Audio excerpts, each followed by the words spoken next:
আসসালামু আলাইকুম। আমরা দেখছি meiosis cell division. Meiosis cell ডিভিশনের বেসিক কনসেপ্ট শেষে আমরা একটু দেখব মিওসিসটা কেন সবসময় ডিপ্লয়েড কোষে হয়, মানে যেখানে দুই সেট ক্রোমোজোম থাকে তাদের মধ্যে কেন হ্যাপ্লয়েডে হয় না, এবং এইটা দেখার সময় আমাদের হোমোলোগাস ক্রোমোজোম জিনিসটা বুঝতে হবে এবং ক্রসিং ওভার ব্যাপারটা সম্পর্কে একটা হালকা ধারণা পাবো। ওকে, তো এই যে দেখেন এখানে আমি ধরা যাক 23টা ক্রোমোজোম 1 2 3 4 এবং 23টা ক্রোমোজোম আমি এখানে লিখে রাখছি। তো এই ক্রোমোজোম এক ধরনের কাজ করে, এটা আলাদা কাজ করে, এটা আলাদা কাজ করে। So they are unique chromosome, প্রত্যেকটা ইউনিক, একটার মতো আর একটা নাই। সো এই ধরনের 23টা মিলে হচ্ছে একটা সেট হয়, সেটটাকে আমরা এন দ্বারা প্রকাশ করি। আর এই যে এখানে দেখতে পাচ্ছেন 23টা তো আছেই, সাথে আমরা আরও এক সেট দেখতে পাচ্ছি, রাইট? এর মানে হলো এটা বাবার কোষ, এগুলা বাবার ক্রোমোজোম, লালগুলো হচ্ছে মায়ের ক্রোমোজোম। তার মানে আমরা বুঝলাম 23টা ইউনিক তো আছেই, সাথে লাল 23টা আবার ইউনিক অ্যাড হয়েছে। ওকে, মায়ের 23টা ইউনিক, বাবার 23টা ইউনিক একসাথে অ্যাড হয়েছে। তো একসাথে যদি 23টার সাথে 23টা যুক্ত হয় 46টা হবে, তাহলে এক সেট 2 সেট হবে, তাহলে দিস ইজ ডিপ্লয়েড সেল। ওকে, তাহলে এবার চলে আসি, আমরা ক্রোমোজোমে শিখেছিলাম যে একটা কোষ থেকে যখন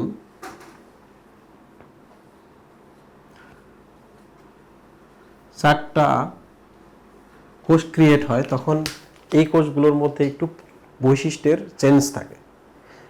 কমপ্লিটলি এর মতো হয় তা কিন্তু না। তো আমরা এখন ওই পার্টটা দেখব।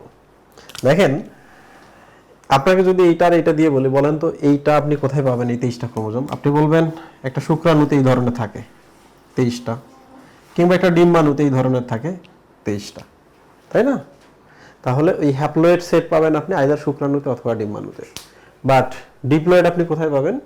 একটা শুক্রাণু একটা ডিম্বাণু মিলিত হয়ে আমরা তৈরি হয়েছি, তাহলে আমাদের শরীরে যত দেহ কোষ আছে সবগুলাই, দেহের যত কোষ আছে সবগুলোর মধ্যে আপনি এরকম পাবেন। তাহলে আমরা শুধু শুক্রাণু ডিম্বাণুতে এরকম পাবো এক সেট, আমাদের দেহের যে কোনো কোষে আমরা পাবো এই ধরনের, রাইট? তো এখন আমরা একটু দেখি যে কেন এই ক্রোমোজোমগুলোকে হোমোলোগাস ক্রোমোজোম বলে। এটা আমার শরীরে বাবার থেকে পাওয়া 1 নম্বর ক্রোমোজোম, এটা মা থেকে পাওয়া 1 নম্বর ক্রোমোজোম। বাবা থেকে পাওয়া 2 নম্বর ক্রোমোজোম, মা থেকে পাওয়া 2 নম্বর ক্রোমোজোম। বাবা থেকে পাওয়া 3 নম্বর ক্রোমোজোম, মা থেকে পাওয়া 3 নম্বর ক্রোমোজোম, তাই না? তাহলে 18 19 20 যদি এরকম চিন্তা করি, বাবা থেকে 18, মা থেকে 18। তো খেয়াল করেন এই ক্রোমোজোমে যা যা কাজ করে এই ক্রোমোজোম তাই কাজ করে, হয়তো বা একটু ডিফারেন্ট কাজ করে। যেমন এটা হয়তো আমাকে লম্বা বানাচ্ছে, এটা আমাকে খাটো বানাচ্ছে, বাট দুইটাই তো উচ্চতা নির্ধারণ করছে। এইটা ধরো থেকে ইনসুলিন বানাচ্ছে, এইটাও ইনসুলিন বানাচ্ছে, বাট কি করছে? দুইটা ইনসুলিনের সাথে জড়িত। তাহলে এইটা আর এইটা যদি আপনি পাশাপাশি আনেন তাহলে কিন্তু এইটার আলাদা কাজ, ইনসুলিন বানায় না কিন্তু এটা ইনসুলিন বানায়, তাহলে পরস্পর ভিন্ন হবে। তো একই ধরনের কাজ করা ক্রোমোজোমগুলোকে পরস্পরের কি বলা হয়? Homologous chromosome. ক্রোমোজোমের কিন্তু নাম আছে, আমাদের শরীরের ক্রোমোজোমগুলো বের করলে আমরা 1 2 করে আলাদা করতে পারি। কেন আমরা নাম দিছি? কারণ মায়ের শরীর থেকে যেগুলো আসে ওগুলোরও নাম আছে, তখন আমরা আচ্ছা 17-র সাথে 17 এরা একই ধরনের কাজ করে। So this is call homologous chromosome. তাহলে হোমোলোগাস ক্রোমোজোম আমরা বুঝলাম, একই সাথে বুঝলাম ডিপ্লয়েড কোষ কি জিনিস। এবার আমরা দেখব কেন এখানে মিওসিস হবে, এখানে মিওসিস হবে না। মিওসিসের একটা বড় বৈশিষ্ট্য হলো মাতৃকোষের যে বৈশিষ্ট্য থাকবে এই সেলগুলোর মধ্যে চেঞ্জ হবে, পরিবর্তিত হবে, তাই না? অন্য ধরনের কিছু বৈশিষ্ট্য চলে আসবে, কমপ্লিট চেঞ্জ হবে না। ধরা যাক 99% বাবা মায়ের মতো 1% একটু চেঞ্জ আসবে। তো চেঞ্জটা কিভাবে আসে আমরা দেখি। আমাদের শরীরে যে ডিপ্লয়েড সেলগুলো আছে সবগুলোর মধ্যে 1 1 2 2 দুইটা দুইটা করে আছে। তাহলে এই যে পার্টটা আছে এর সাথে এই যে পার্টটা আছে এটা বিনিময় হবে। মিওসিস সেল ডিভিশনের সময় কি হবে? বিনিময় হবে। লালটা এখানে আসবে, কালোটা এখানে আসবে। তার মানে আমরা কি বুঝলাম? এই পার্টটা এই পাশে গেল, এই পার্টটা এখানে আসলো, তাহলে এই ক্রোমোজোমের যে কাজগুলো করতো সেই কাজগুলো এখানে গেল।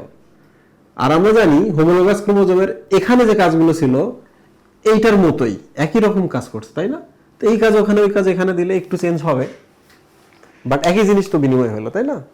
তো দেন যেটা হয়, এটা হয়তো একটা শুক্রাণুতে প্রবেশ করলো, এটা আরেকটা শুক্রাণুতে প্রবেশ করলো, হাফ হয়ে গেল, মানে মিওসিস হয়ে গেল। তাহলে এই যে পরস্পরের যে বিনিময়, this is called crossing over. রাস্তা পারাপারকেই বলা হয় ক্রস করা, রাস্তা ক্রস করা, ক্রসিং ওভার। তাহলে পার্থক্যের বিনিময় হবে এদের মধ্যে। আপনি যদি ভুল করে এর সাথে এই লালটার পার্থক্য দেন, তাহলে এখানকার জিনটা এখানে আসবে, এখানকার জিনটা এখানে যাবে, তাহলে কিন্তু সমস্যা আছে। কি সমস্যা আছে? এর ধরা যাক এই জায়গায় উচ্চতা তৈরির জিন আছে, আর এর এই জায়গায় ধরা যাক হচ্ছে কান তৈরির জিন আছে, তাহলে এর কি হবে? উচ্চতা তৈরির জিনটা মিসিং হয়ে যাবে। এ যদি একটা শুক্রাণুতে যায়, উচ্চতা তৈরির জিনটাই মিসিং, কান তৈরির জিনটা পাবে। আর এই যেটা, এটা তো পাবেই সে, কালোগুলো তো একদিকে যাবে, তাহলে কান তৈরির জিন দুইটা হইলো, উচ্চতা তৈরির জিনটা হারাই গেল। এটা আরেকটু বুঝতে আপনার সময় লাগবে, ধীরে ধীরে সব ক্লিয়ার হয়ে যাবে।